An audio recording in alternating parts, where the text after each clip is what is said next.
Doreen Valiente is a witch, and she believes that witchcraft should never be approached lightly. The amount of silly dabbling in the occult that goes on today scares me. These people think that they're doing something terribly clever and terribly with it, and it's all great fun. And what they don't understand is that they're invoking forces which they can't fathom, and they're making themselves a channel by which those forces can come through into the world.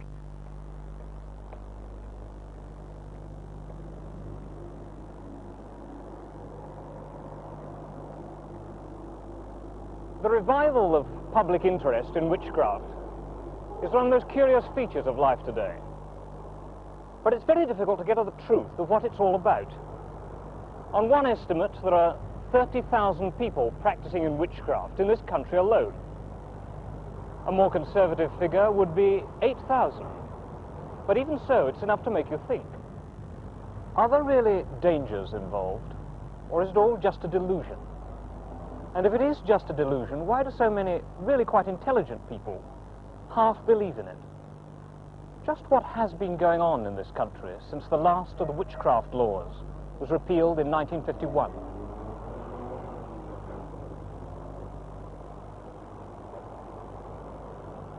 Witches certainly hit the headlines, often in conflict with the church.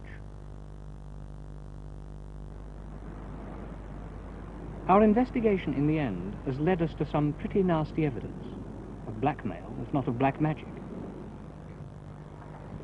But not all witches are ill-intentioned. One may pass them in the street without knowing it. They don't wear pointed hats and ride broomsticks. They look very like the rest of us and do the sort of jobs that we do. I'm a secretary. Well, I'm a restorer. I work in antiques in Portobello. Oh, I've just left school. I haven't started yet. Well, I do spray fencing most of the time. Well, at the moment I work in a boutique, but I've been trained in the arts. I'm a tower crane driver. What first drew them to witchcraft? Well, I've been interested in witchcraft since I was 10. I got into it through fairy stories and things like that. Coming from Africa, I suppose I've always had a basic interest in magic and witchcraft, and that when I came to England, I just sort of made a purposeful search for it, you know. The word witch originally means wise one, and this is what people try to aspire to be. They try to learn the wisdom of nature. They try to learn the meaning behind things. Molly Moncrief, lecturer in occult subjects.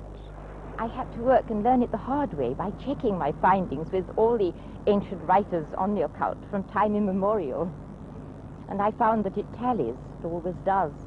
I'd say to a person who really wanted to know what was the spirit of witchcraft, that they'll learn more by, say, going out on the downs at midnight and listening to the wind in the trees and looking at the full moon. They'll learn more of the spirit of witchcraft, the real spirit of witchcraft in that way, than they will by reading any amount of books.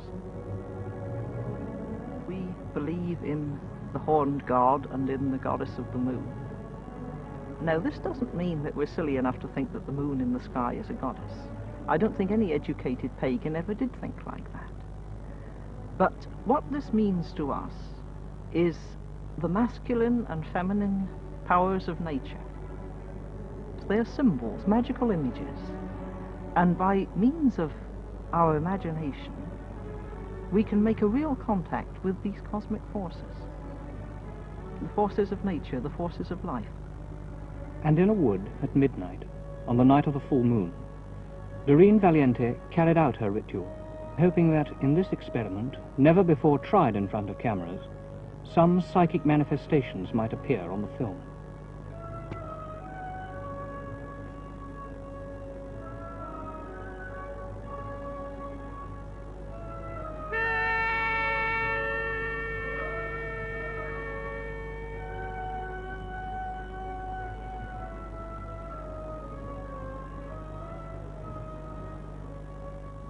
Diana of the rounded moon, the queen of all enchantments here, the wind is crying through the trees, and we invoke thee to appear.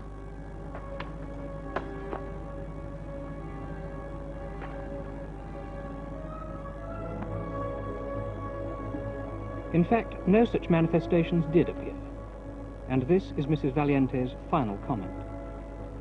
Well, it was very difficult to get the spirit of the old ritual, knowing that you were surrounded by cameras and technicians and things like that. But when the ritual was almost at an end, I began to feel the atmosphere building up, and I think other people did too. This is what the ritual really means. It isn't conjuring up a sort of pantomime demon or anything like that. It is something which affects your inner mind and works itself out in your life and in your feeling and thought. To the old ones, merry meet, merry part. Witches often claim to put their powers to more specific use. Mrs. Eleanor Bone. And we believe if we set our minds on a thing, we're going to get it. You know, Paracelsus said that the beginning of all magical operations is determined imagination. And this is what we set out to do. Get a mental picture of the thing we wish to achieve, and in that way concentrate on getting it. And she and her coven concentrate mainly on the healing of the sick. She is herself a registered nurse. Now, the work we're going to do tonight is for a friend of mine, Helena. She's recently had a slipped disc and she's still suffering with a lot of pain in her back. Now, when we concentrate at the end, I want you to picture her cycling around the country lanes on her bicycle, you know, full of energy and full of life and really fit and well again. When we dance round chanting, we start slowly and we get quicker and quicker. Now, doing this, we're releasing a great deal of energy. At the same time, the chanting is setting up vibrations. Eco, eco, arida. Eco, eco, as a rack. Eco, eco, on the rack. Eco, eco, canning. Without clothes, we're all equal. We came into the world with nothing, and so we're working that way. Of course, it's putting aside all worldly things in a purely spiritual act of worship. Alex Sanders is another witch, well known on television, who initiated his wife, Maxine. Blessed be thy womb, without which we would not be.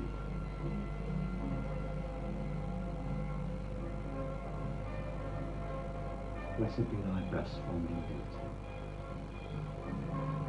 Blessed be thy lips that shall us say. They also claim to use their power these days exclusively for good, or it may rebound upon them adversely. At the moment I'm connected with research for a cancer cure with a very famous professor from Munich. My first experience was with my mother. She was suffering from cancer of the throat.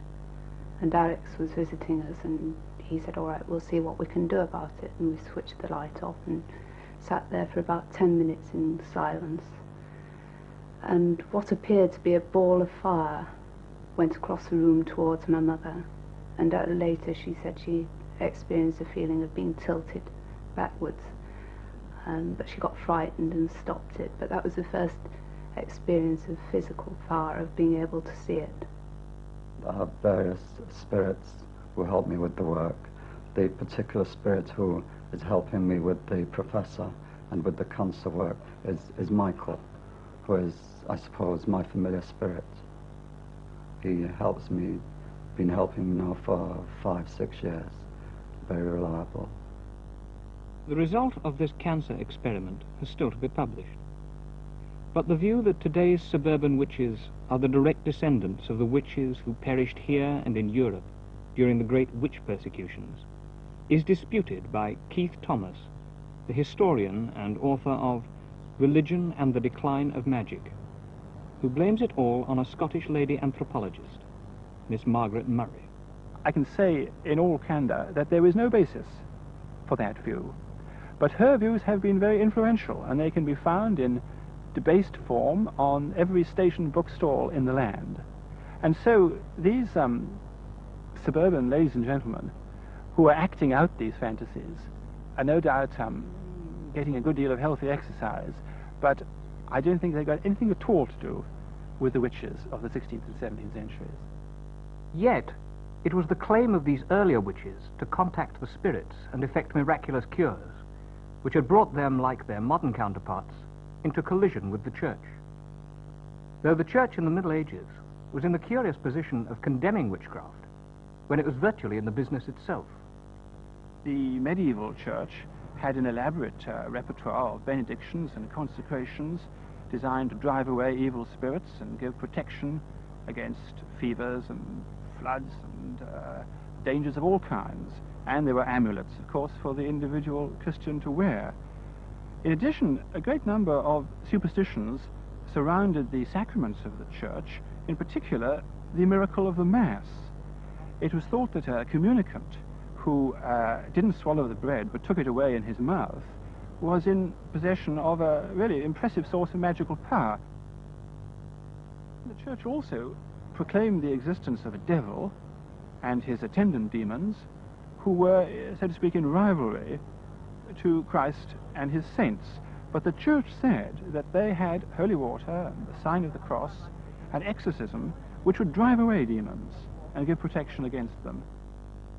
Any miraculous effect achieved without the Church's sanction was witchcraft, because it must somehow or other have involved the aid of the devil. The effect of the Reformation was to reaffirm the reality of the devil and evil spirits and witchcraft, but to say that the Church's repertoire of protection was useless, that the sign of the cross and exorcism were powerless and indeed superstitious. In other words, the Protestants disarmed themselves in face of the old enemy. They also forbade counter-magic, popular charms against witches, and so they left the imaginary victim of witchcraft with no alternative but to prosecute the witch in the law courts. As far as the white witches are concerned, persecution was continuous and pretty ineffective, because I suppose there were probably as many white witches in 16th century England as there were parochial clergymen. As far as the black maleficent witches are concerned, we don't quite know, because not all the records of the assizes survive. The usual estimate which is made is that perhaps 1,000 witches were executed. This is said to be the skeleton of one of the witches of St. Osyth, executed at Chelmsford on July the 5th, 1589. Her body was nailed down to prevent her rising from the dead. Historically, the distinction between different kinds of witches, white and black, good and bad, has always been important.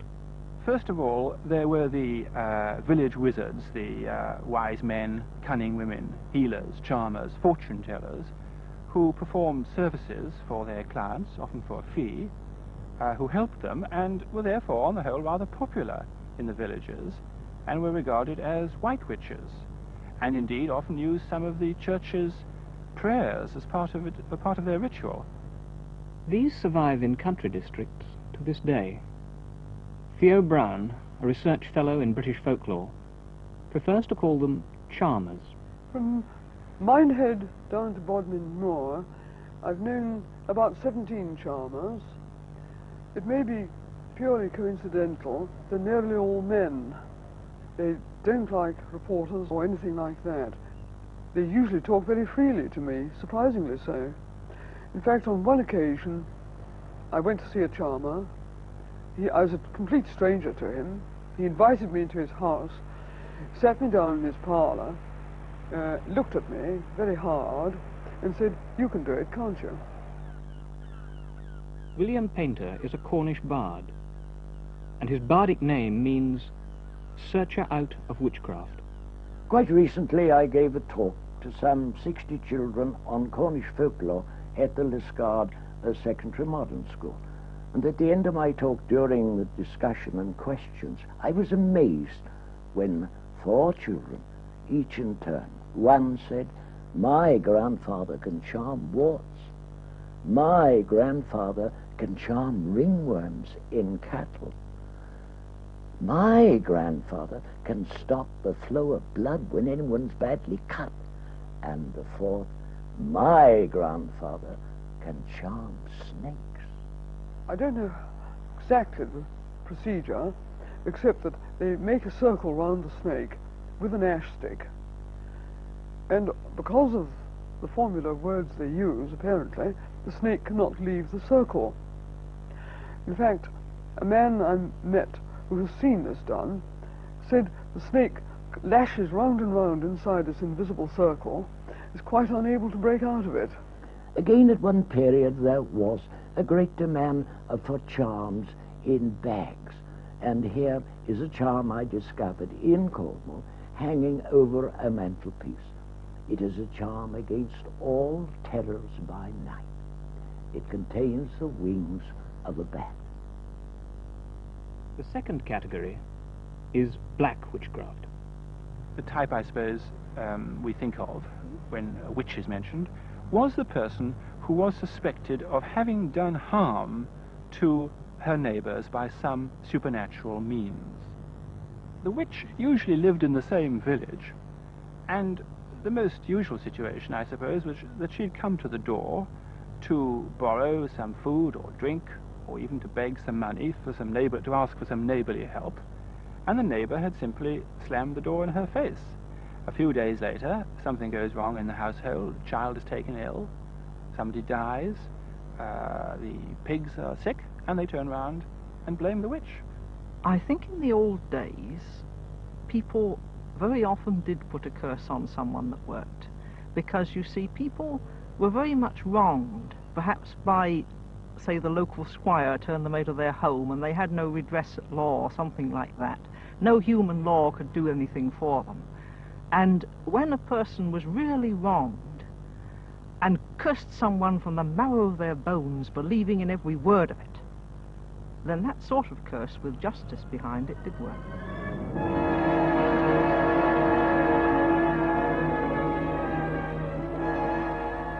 Nor are maleficent witches unknown today. I recently heard of a grey witch who blighted a neighbour's cattle over the hill, and a bishop went and remonstrated with her about this.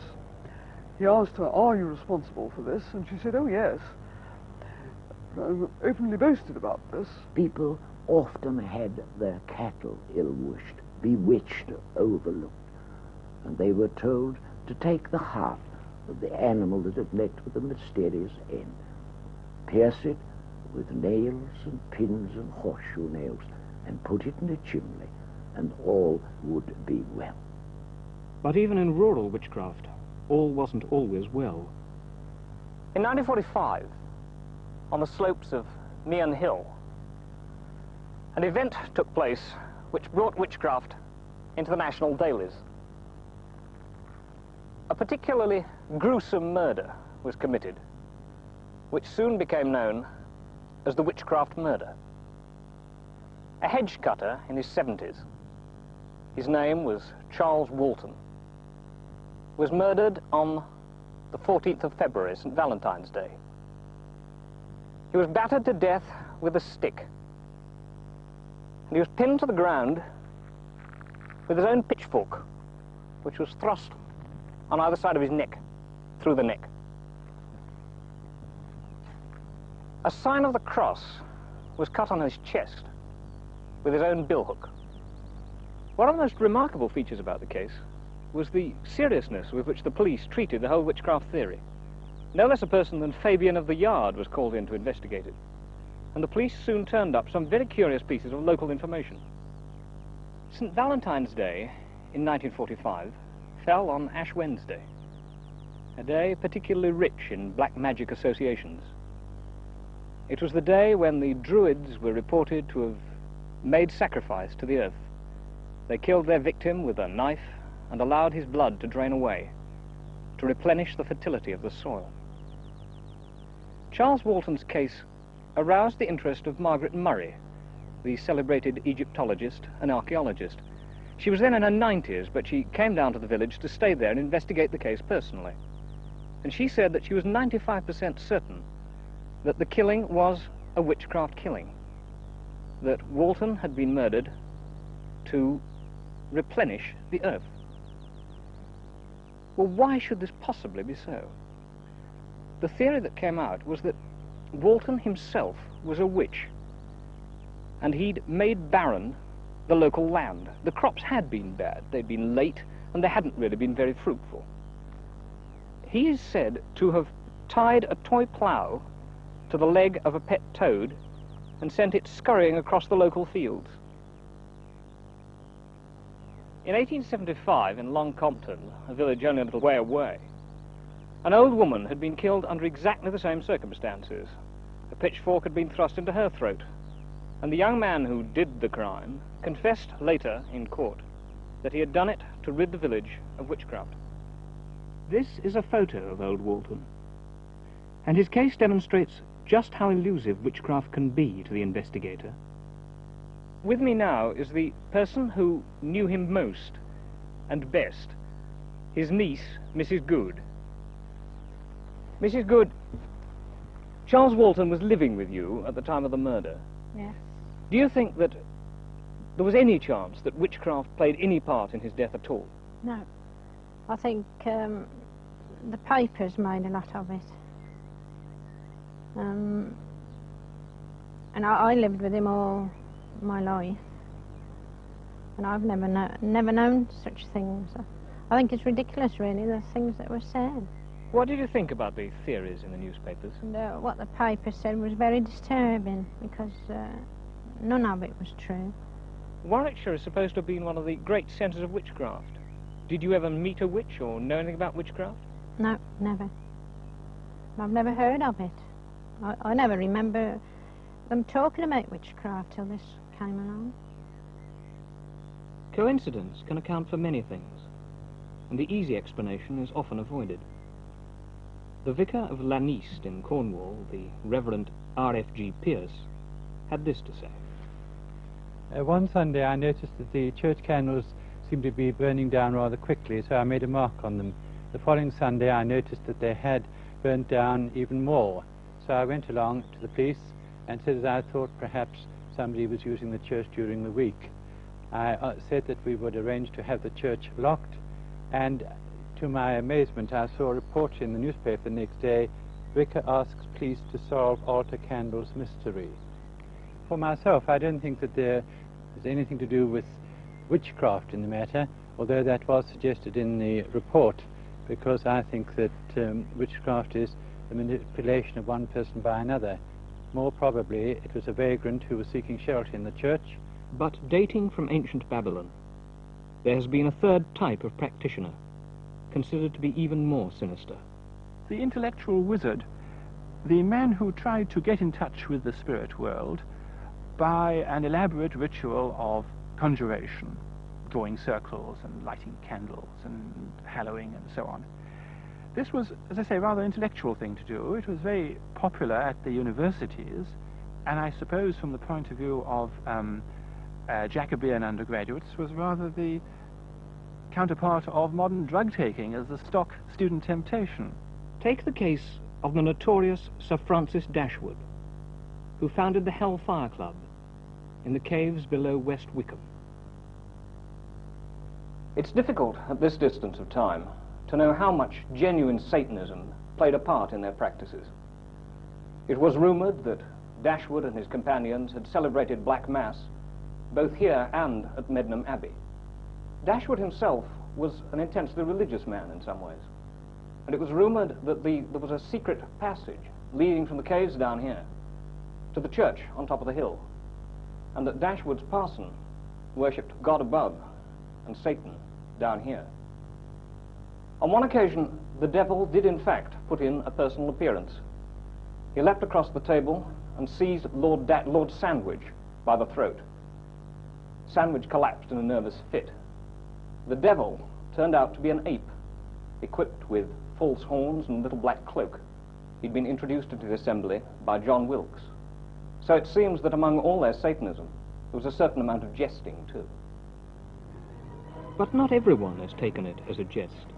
For many, Satanism promises a shortcut, a guarantee of power and pleasure in this world, and its adherents seriously believe that a demon or emissary of Satan can be called down to do their will. the myth of Satan and his human servants continues to the present day. This is the Church of Satan at San Francisco, where Anton LaVey, the high priest, says, "Live is evil spelt backwards." He therefore reverses everything in the Gospels. Hate your enemies, he says, and if someone smites you, smash him. Hail Satan! Hail Satan!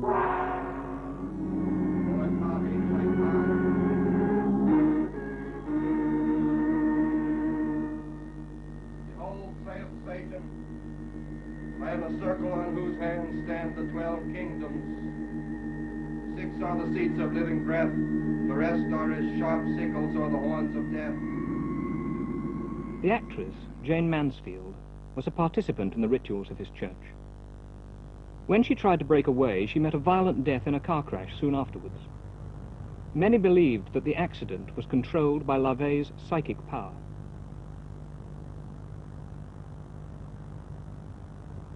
And when Charles Manson and his satanic family were found guilty of horrible ritual murders, the public realized that the gap between fantasy and practice had narrowed alarmingly.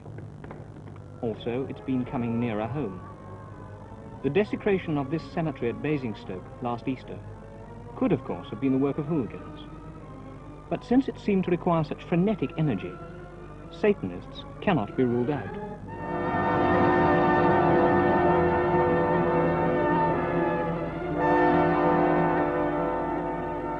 Captain Barry Irons, Church Army Youth Councillor in Birmingham, could scarcely believe in this day and age what he found to be happening. I'm told by a large number, and I do mean a large number of young people who've come to see me, that very often the first time they have been taken to a party where witchcraft has been involved, they have been initiated, which largely means, of course, that they're laid on the altar and the sacred signs are made on their body with animal's blood. They do, of course, drink animal's blood too as part of the ceremony. Daphne Reeves, a nurse, was once a member of a black magic group. Well, I was working in London at the time, and I was sharing a flat with 3 other people, and 2 of them one night said, would you like to come to a meeting with us? I'm sure you'll find it interesting. And I did so. And it turned out to be a meeting of people who were practicing black magic. At first I was just an observer. It was very interesting, and I felt that I could perhaps learn something. I gradually became more and more involved. The things I find the most horrifying, of course, are the vows which they're expected to take. And these are the things which hold people, of course, to the group long afterwards. One of the vows is, of course, first of all, that you promise to forward the work of our Lord Satan, Lord of Earth. The second thing is, of course, you vow to be loyal to the Abuddon, who is the leader of the coven. Another thing is that you must break the faith of a Christian. And this is interesting because a large number of the young people have been once members of the Christian church. And you do take a vow, which is a trophy, in fact, to break the faith of a Christian. And the last one, which is even more frightening and horrifying, that you will get a man of influence or responsibility into a compromising situation. And this largely means sexual activity, where through the photography and the taping of what goes on in a prearranged room, there is a hold on that person for blackmail, and in some sinister way, it is possible for certain people to have a hold on some of the decision-making of this country through such things as blackmail and witchcraft. There are many other practices, but I think these are the most horrifying. Now, this sounds a little bit unusual. It could be taken by many people as just not being on, but I'm afraid it is on. And once you start taking part in this as a young person, all this can be very mentally upsetting. I became aware of the intensity of my thought, which could be very evil and very effective. If you read old books and you imitate occult practices and you seek after the devil, there is a way in which you begin to think evil and be evil.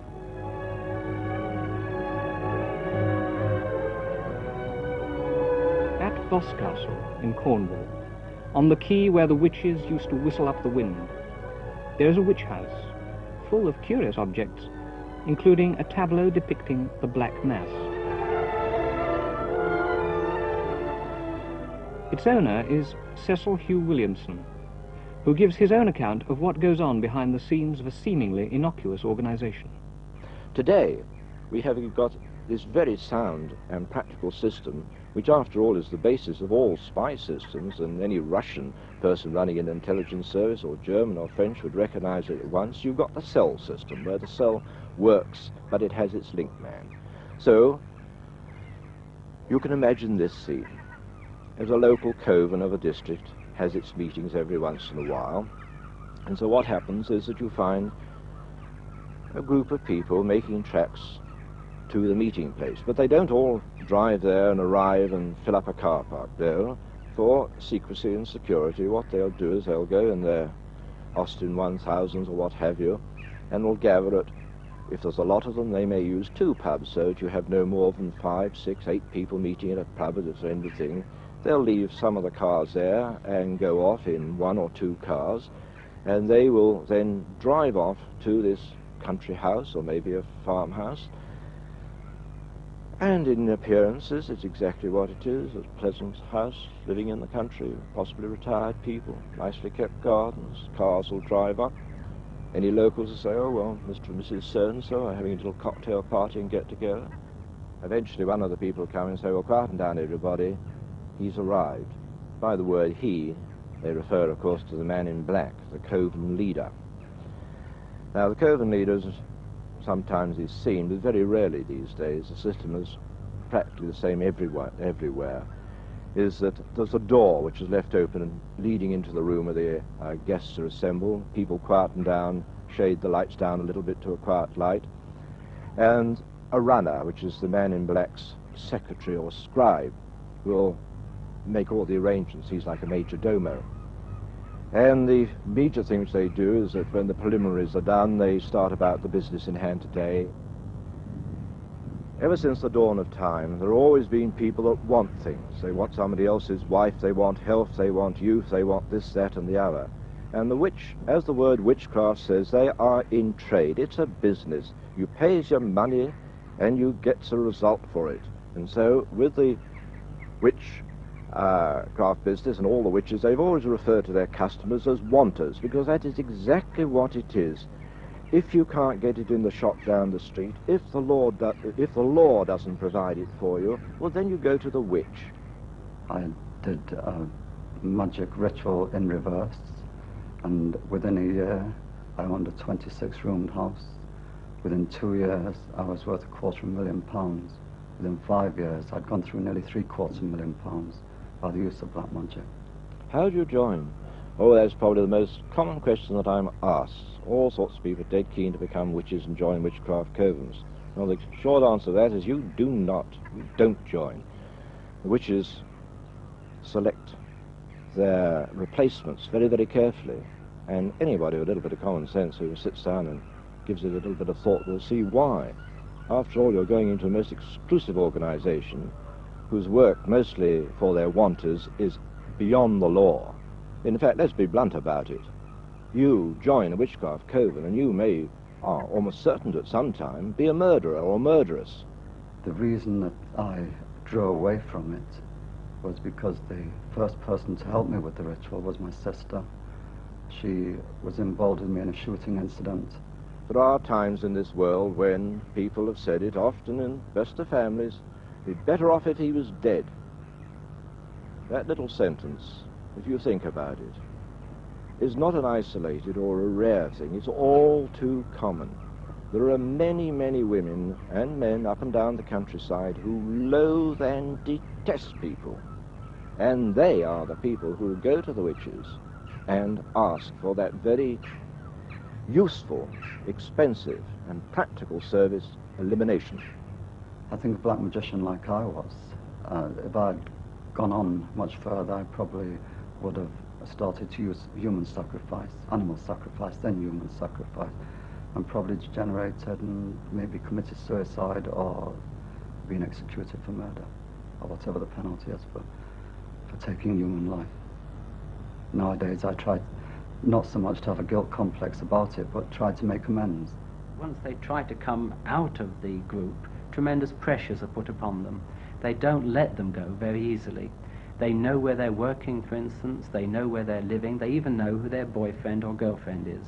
I had been a member for 5 years, and the road back, I don't think anybody should underestimate how very difficult it is, you know, to do this.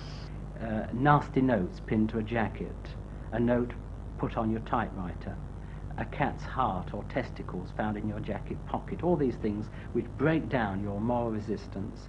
A person standing outside the gates of your factory asking you to come to another party or telling you when the next large meeting of the witches is. The offering you of drugs, because largely you will have an appetite for certain soft drugs. The other thing is that it seems, and I cannot understand how it works, that they do seem to be able to know what each other are thinking. There is a kind of a telepathy, a thought wave from the abundant to the person. I can't understand this. I still find it hard to believe. Their power is great, and they have a very long arm, and I think that I don't think one can experience this and come away unscathed. I think something is bound to be left. You're bound to have scars. How do they eliminate a person? Well, broadly speaking, there are two methods. One is that you use the practical things which are already on this earth. By that I mean you can poison a person or such like things. On the other, which is more interesting and actually the one they prefer to use, you make use of the spirit forces.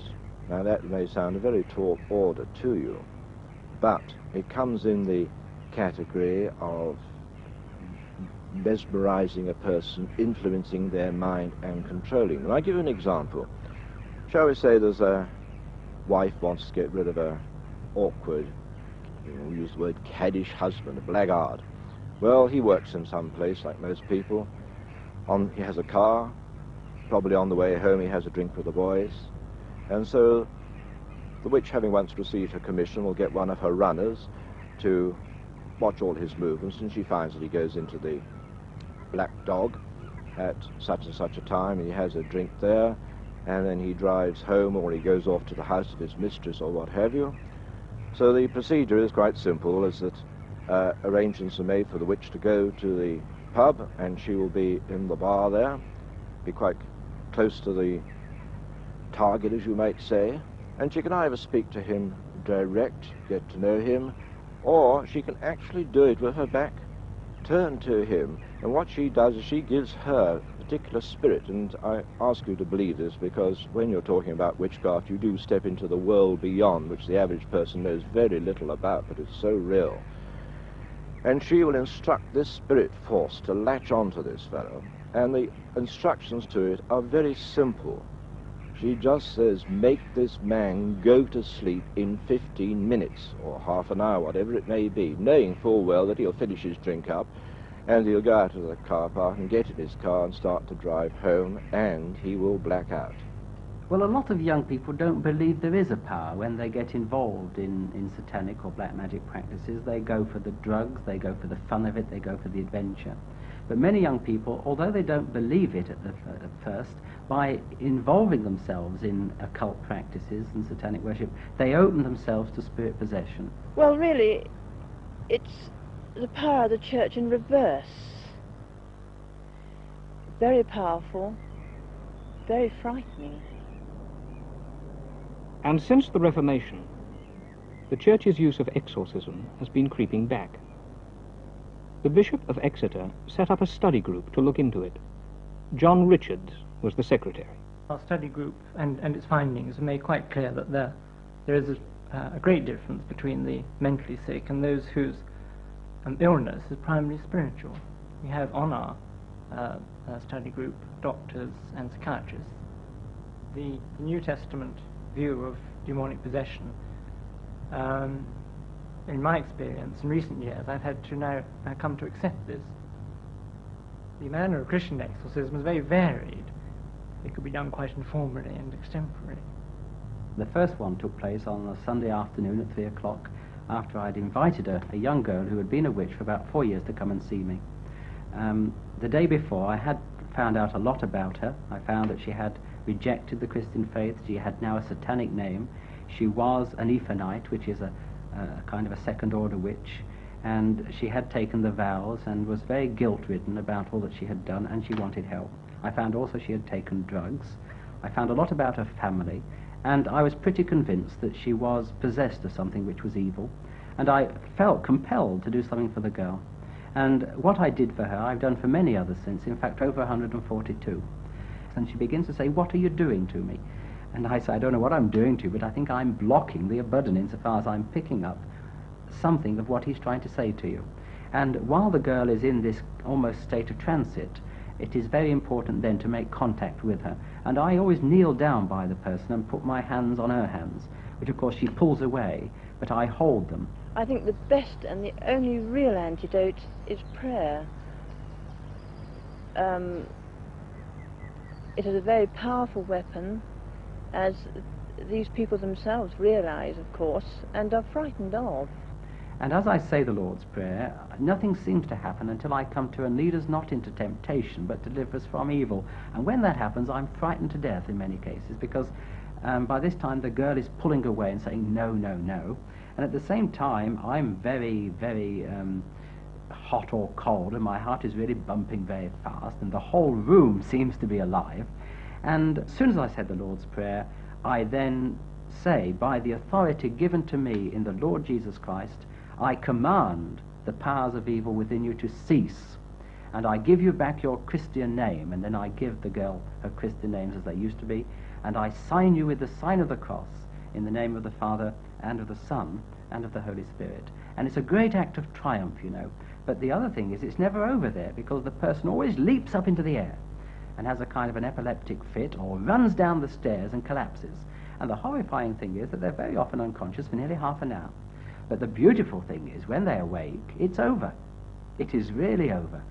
I bind all evil forces and all evil influences, so that they never more disturb, distort the soul of thy servant Frank. But that he may Here is another exorcist, the Reverend Christopher Neil Smith, at work on the case of an American who felt that he had been bewitched. And of the Son and of the Holy Ghost.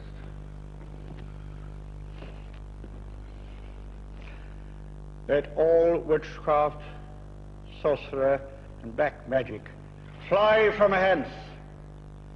A man believes that his mother, when she was pregnant, was given a witchcraft potion.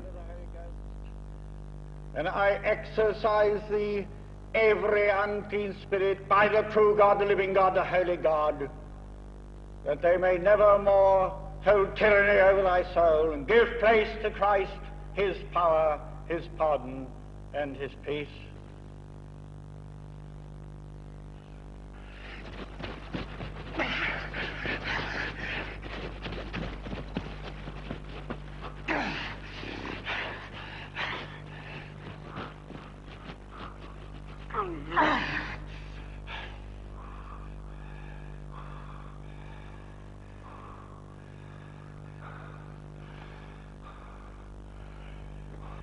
The blessing of God Almighty, the Father, the Son, and the Holy Ghost be upon you and remain with you this day and always.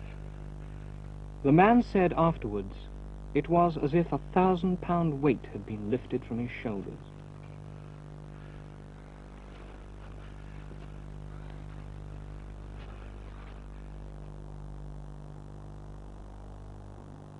What then are we to conclude? Are witchcraft beliefs basically of the same order as Christian beliefs?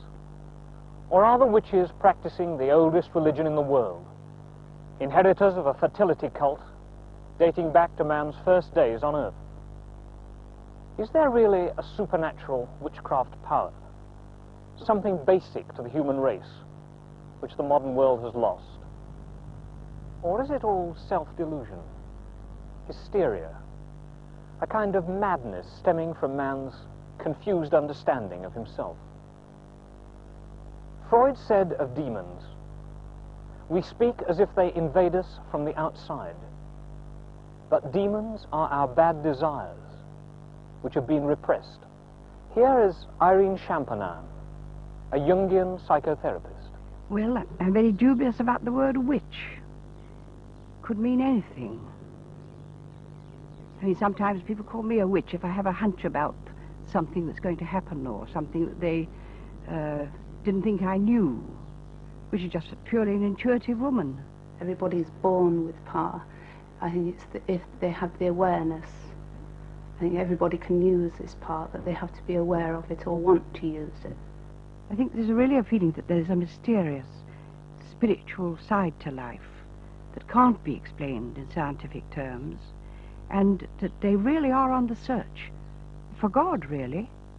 And I have a great respect for them, but in the search for God, they've tumbled on the devil quite often. And he gets in through the collective, just in the same way as God can get through the collective.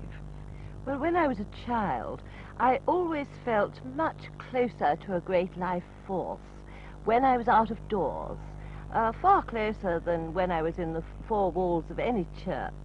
Well, the thing that makes people turn to witchcraft is primarily they're dissatisfied with their religions. They're looking for something. I suppose they're looking for evidence more than anything else, spiritual evidence, psychic forces.